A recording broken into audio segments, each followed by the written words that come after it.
Everyone has their different work modes. Training mode, communicate mode, connect and collaborate mode. But when you've got a lot of work to get done, like a crud ton, that's when it's time for an all-new mode. It's time to get... Huh?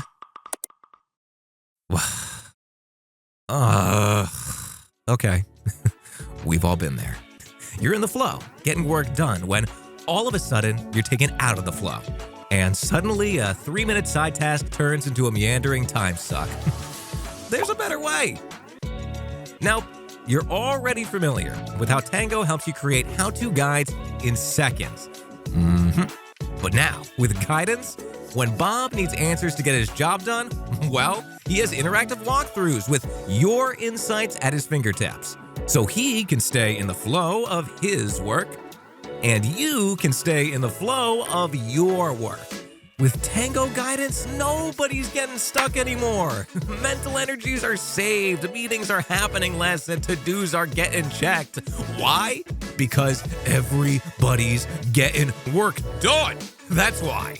Now, there's more time for those really important projects. Cue the confetti! Screen sharing?